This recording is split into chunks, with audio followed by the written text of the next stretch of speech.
We were at a very critical stage in this generation between good versus evil. And evil, sadly, is unified.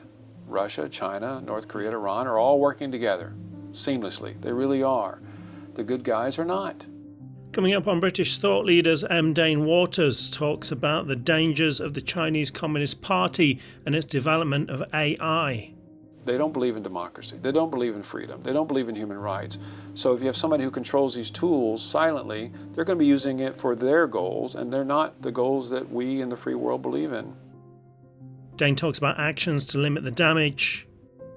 We have to hold organizations like Huawei responsible. We need to pass legislation that limits China's ability to collect data. And why Westminster needs to stand against CCP influence.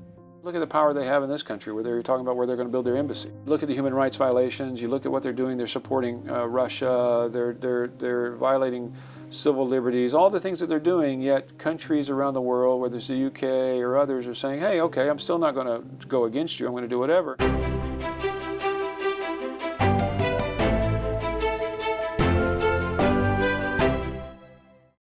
Welcome to British Thought Leaders. I'm Lee Hall.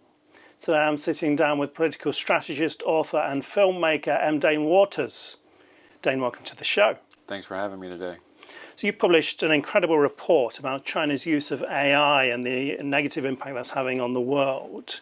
Before we dive into the details, what does this mean to us? Why should people care what China is doing with AI? Well, a lot of people think of AI and they think about ChatGPT and they think, oh, it's a fun little toy we can use and just to write reports and do things like this. But when you have an authoritarian state like China that has the ability to use AI in every single aspect of their society, it impacts not only human rights, it impacts what we're doing militarily around the world. It impacts commerce. It impacts every single aspect of the daily lives of the Chinese, and by extension, that is impacting the rest of the world. And I think that at this rate, if China can continue to go unchecked in their use of AI, it will be detrimental to the world as we know it.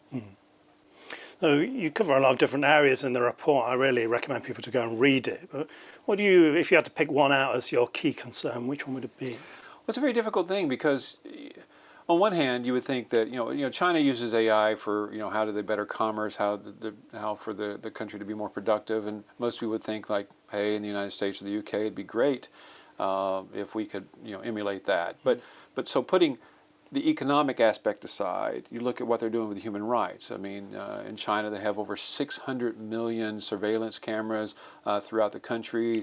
Wow. They're using it in ways to figure out for example, there's the ethnic cleansing, what I would say, of the Uyghurs in the country. And they're using the surveillance equipment to find out who the Uyghurs are and to prosecute them and to take them away to these concentration camps.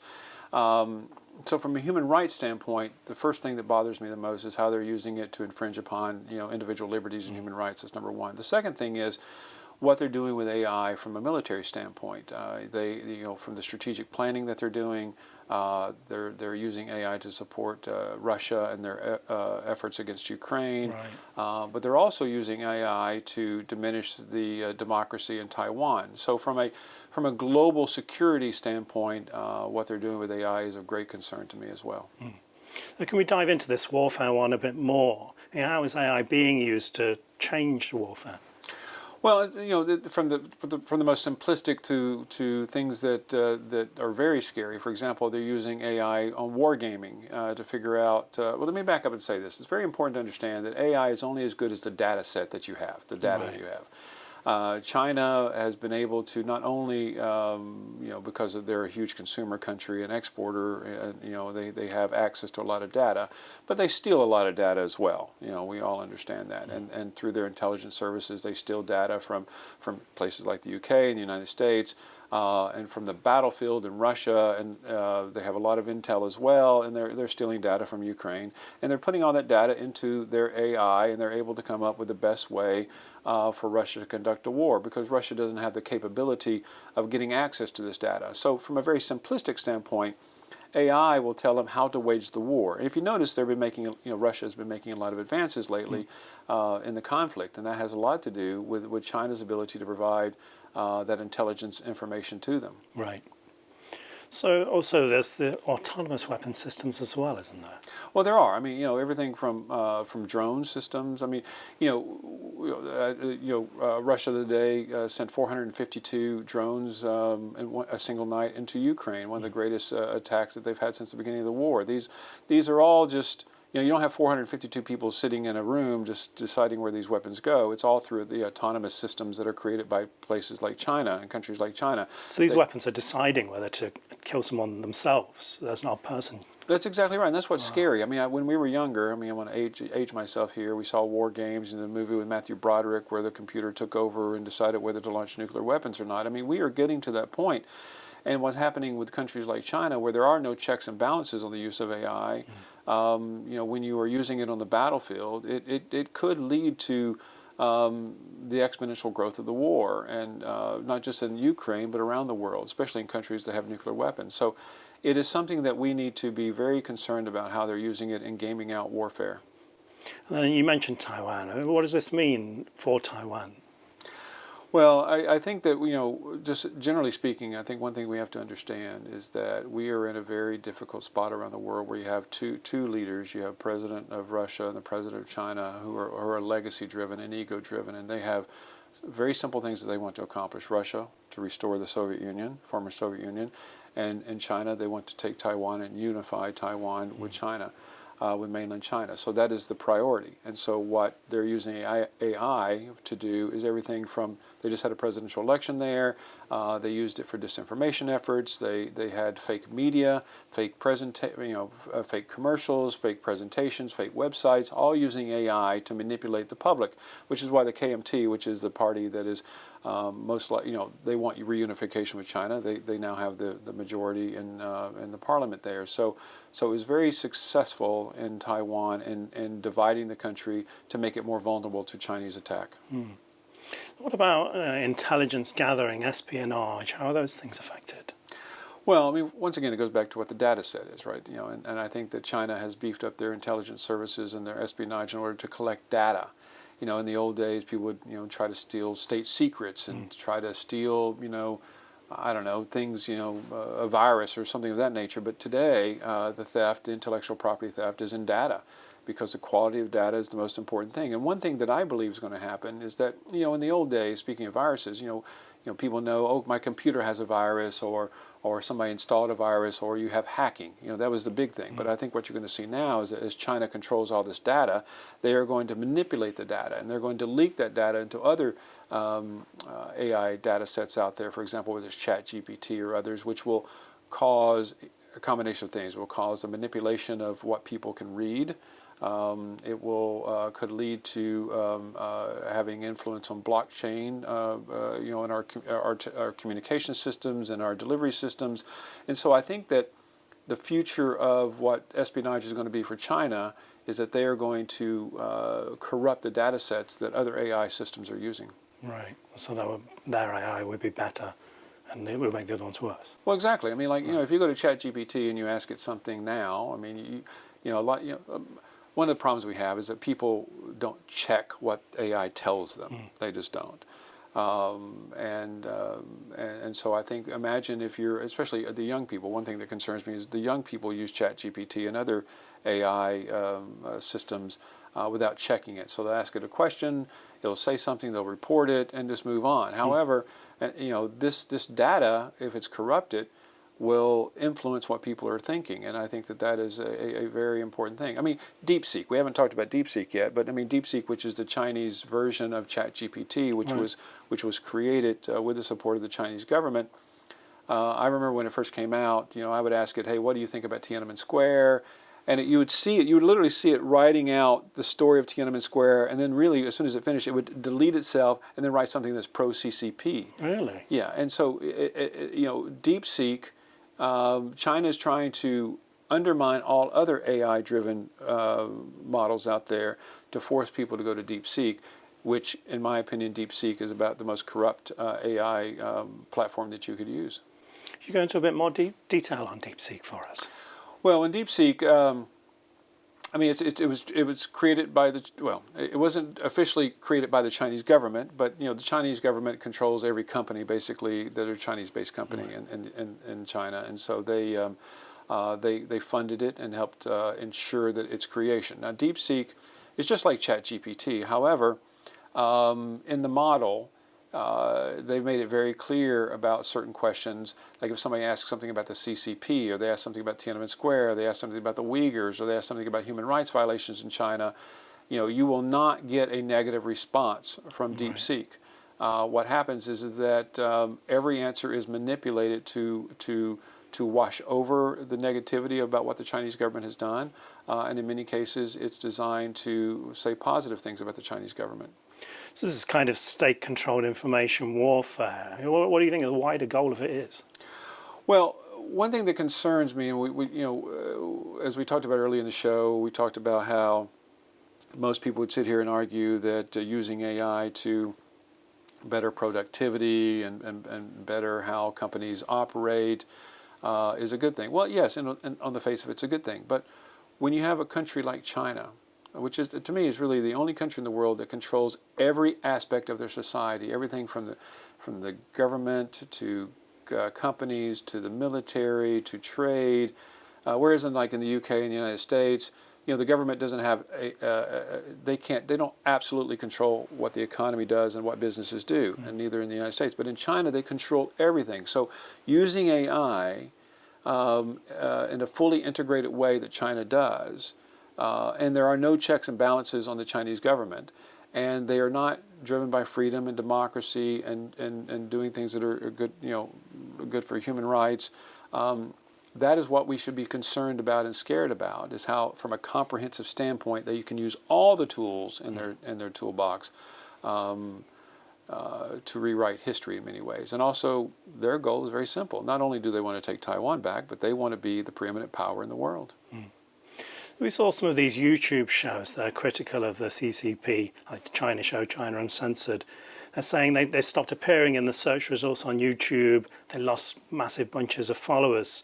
Whereas people that search for China topics, they find people who've got maybe 1 follower or 2 followers appearing above these million-follower accounts. Do you see these tech companies as being manipulated by the CCP, or are they part of the problem? I think it's a combination. I think they are being manipulated, and I think they are part of the problem. I mean, every tech company is profit-driven. China is a huge market, over 1.5 billion people. They don't want to be able to. They don't want to limit their opportunity to sell into that country. So one of the problems we have is that companies like Microsoft and Facebook and others are trying to, break into China. So it is a huge issue just from a profit. Stockholders. I mean, if you're head of a company, you gotta deliver for your stockholders. And so, if you look at where the largest markets are in the world, you try to break into that market. So I think companies themselves are at fault because they're profit driven, which I can't complain that they're profit driven. However, there does come a point in time where you have to put human rights and the safety of the world ahead of profits. And so I think we need to do a better job of pushing these companies to understand that.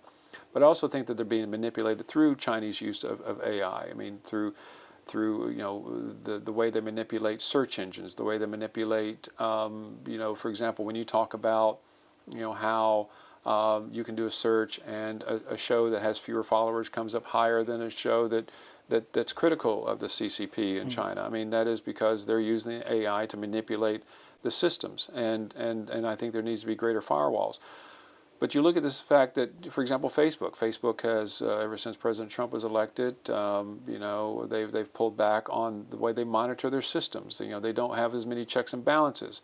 And I think that you're going to see that from other companies as well. So the reduction on the checks and balances, internal controls of these companies, along with them being profit driven, along with what the CCP is doing, using AI to manipulate search results, I think is what you're talking about. It shows exactly how powerful that they are. On this subject of profit, etc., how is the CCP using AI to strengthen its economic dominance and manipulate markets?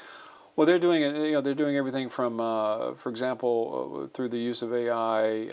They're doing everything from how they influence stock markets. They can actually decide exactly when to buy and sell certain products. They can, from a supply chain standpoint, if they see something, it's like the law of supply and demand. It increases prices when there's a lower supply. So they use AI to specifically say, to control the market when things are delivered to the market, so they can control the pricing of it, which they benefit the cost of that. Everything from they control cryptocurrency. They have they've manipulated so that they've banned all cryptocurrency in the country using AI and any form of cryptocurrency except for what they use as far as cryptocurrency is concerned. It's like the digital yuan or something. Yeah, and so they every aspect of the economy. They're using AI to control even from a banking sector. I mean, from once again, when you have the immense amount of data that they have and the computing power, it's not just data; it's also the computing power. Right. And they have the ability. They have huge computing farms that can actually go in there and in a hundredth of a millisecond, they can decide exactly from a currency rate exchange, when to buy, when to sell. And it's all controlled by the government. Once again, the U.S. and the U.K., they don't control things like they do in China. So China uses everything that they can to manipulate the markets for their own financial gain. So this is the key problem. We have an authoritarian regime that has access to this immensely powerful tool that in other free countries is not used by a regime like that. Exactly. And I think what's also important is to understand there's a fundamental difference of how China operates in the rest of the world. China does not operate on electoral systems, or every 4 years they have to change something, or there may be a new leader that has a different direction. I mean, they make decisions that are generational changes and 100-year plans that they stick with. And to that, democracy is critical. We must live in a democratic world. However, there are, one thing that we trade off in a democracy is that we don't have the stability that you see in a country like China that basically makes these long-term plans, and this constant fluctuation of like even in this country government, you see there's a difference between the Tory government and the Labour government about what priorities are. Yeah, they end each other's plans each time. Yeah. Right, and so it's constantly changing. Whether it's the fuel subsidies or not. I mean, everything's constantly changing. Whereas in China, you have a static decision about what's going to happen, and and when you control every aspect of society, from businesses to government to trade, it's a consistent plan that can be put in place which can control the world. So chaos is their friend. Okay, right. China, and so when you have chaos in the United Kingdom, you have chaos in the United States, you have chaos in the European Union, that benefits them because they can use their data sets and AI to manipulate that chaos for their own benefit. You're right about the CCP exporting its AI authoritarianism abroad. How does that work? Well, they have the Belt and Road Initiative, which basically is where they're trying to create, as I said, Belt and Road, where they want to create a delivery system, universal, whether it's roads, bridges, airports, or whatever it may be, basically to encircle the world is what they want to do. And whenever they go into, especially third world countries, in Africa, for example, and in South America and in Asia, they put in place their AI tools. For example, whether it's their monitoring systems, or whether it's from a human rights violation, like if you go to a country like Nigeria or in Western Africa, other countries there, where they give that technology to these countries that then can manipulate their own populations, and by extension, so China is controlling what they can do, and they've become beholden to China, and they're doing it all under the guise of the Belt and Road Initiative. So they're exporting AI and giving basically their success stories to these other countries to implement to the detriment of their populations. Mm. We're also seeing this with international organizations, aren't we? And control being tightened over those. Well, yeah, I mean, organizations, of course, like the United Nations, which has a huge amount of issues in itself. I mean, China has a huge influence over the United Nations. And so when it comes to setting rules and regulations associated with AI, they impact that at the United Nations. They also impact it at the International Telecommunications Union and other organizations around the world, because they're so powerful. See, the problem, as you know, and everyone knows, I mean, you can't go a day without buying something from China. I mean, economically, China is a powerhouse, and they know that. And no one wants to upset China. in any shape, form, or fashion. And I mean, look at the power they have in this country, where they're talking about where they're going to build their embassy. I mean, you know, to me, you look at the human rights violations, you look at what they're doing. They're supporting Russia. They're violating civil liberties, all the things that they're doing. Yet countries around the world, whether it's the UK or others, are saying, "Hey, okay, I'm still not going to go against you. I'm going to do whatever." And this is what's happening in these international organizations, is that they recognize that when you have, you know, a third of the world's population or a fourth of the world's population, you can't just turn your back to them. And, you know, and everything that the WHO utilizes or UNESCO utilizes, a lot of that stuff is manufactured in China, and China is a huge investor in it. And then also we're in a situation where when you have other countries around the world, whether it's the United States or others, pulling back from their investment in the international world, it's opening up the opportunity for China. And so a lot of these organizations need to look for money to operate. And China has the money to do it, so they're not willing to upset the apple cart, as they say. So looking at this in the round, all these different areas, it feels like there's a silent war being waged against us. I mean, would you agree with that? Well, there is. I think, you know, there's a lot of people who don't seem to, first of all, we all live in a world where there's so much going on. It's hard to know what to focus on and what to be worried about. You know, most people, especially, and I was talking in this event I did yesterday, that one thing that concerns me is that, you know, I think China understands that small trees grow into large trees. So the youth will eventually be adults, and they will be the ones who lead the country. So when you look at things like TikTok and what they're doing with TikTok, and they're looking at other AI tools and ChatGPT, they're doing a lot to focus on the youth and manipulate the youth and say these tools are okay, which as they grow older, they're not going to go against China. So it is a silent warfare, I would say even more against our youth than anybody else. And also people just don't, unless it's like in your face, a lot of people don't want to focus on it. We live in a world where people don't think a lot about the Ukraine war anymore. They don't. I mean, and thousands of people are dying, you know, every week there. And so you look at AI, I would say, is, I hate to say the silent killer, but it is, because it's there. People are using it. They don't think it's a threat, but in reality, you have to look at who controls it.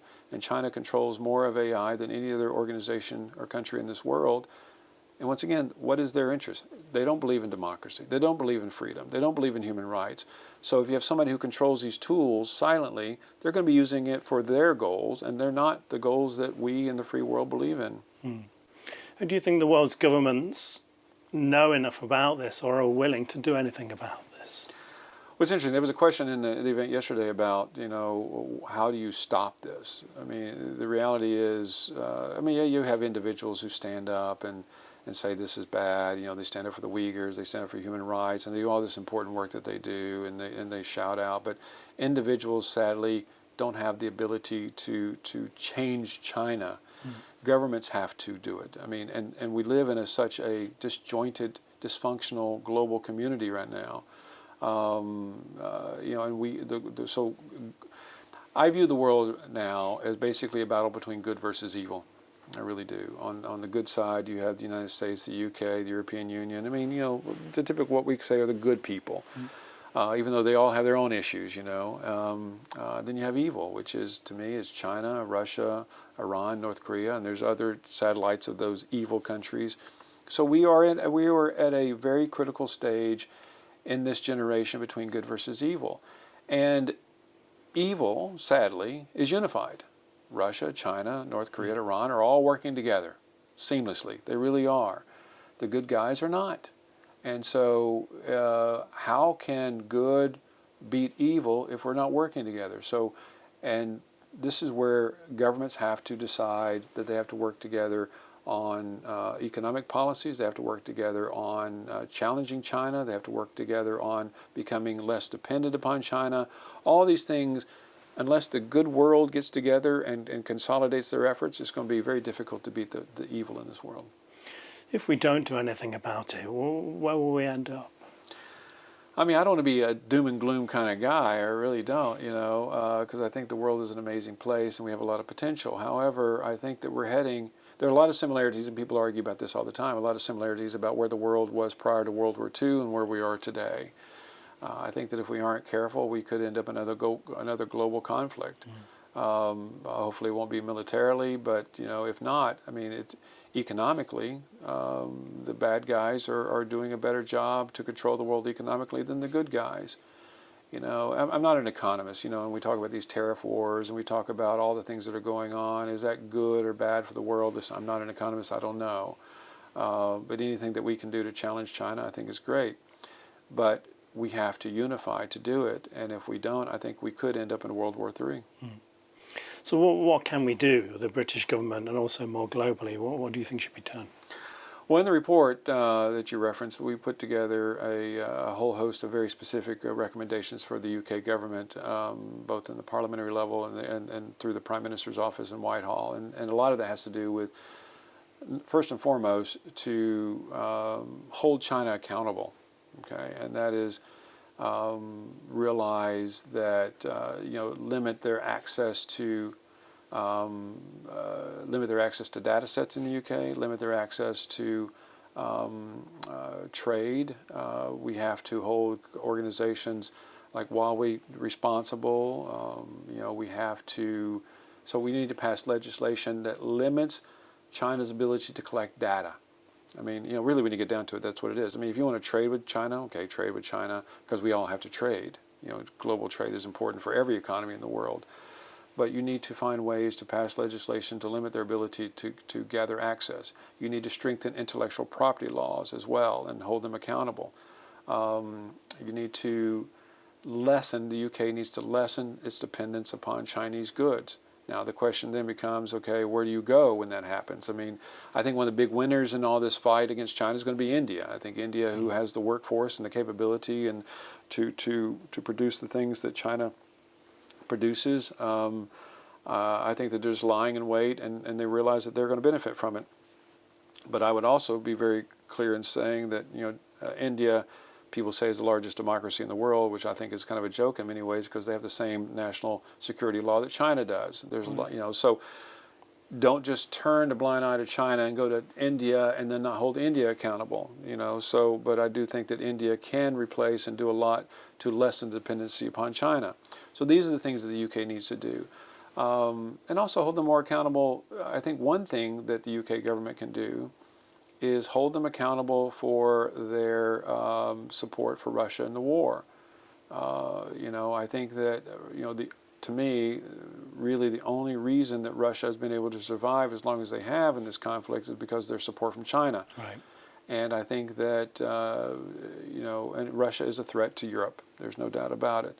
And so I think one of the best ways to lessen that, you can spend more money. I mean, I love these debates about, okay, whether we're going to spend 3% or 2.5% or 4% or 5% on military spending, military defense. Great, do it. Spend that more money. However, you need to lessen the threat. Russia is the threat. And you do that by limiting China and what China is doing to support Russia. You do feel optimistic that we can tackle this? I'm an eternal optimist. I do believe that it can be tackled. I mean, the good guys, I do believe, will always prevail. It's what's the old saying? It's the darkest before the dawn. Mm-hmm. So I am an optimist. But it could be that the skies get darker before the dawn arrives, and I think if you look historically, the world has always performed the best when they were at the precipice, right? And I think we're at that precipice. So I'm hoping that when you're looking over into the abyss, that the world, the free world, is realizing we need to do something, and I think that we can turn the tide. Dane Waters, thanks for joining us. Thanks for having me.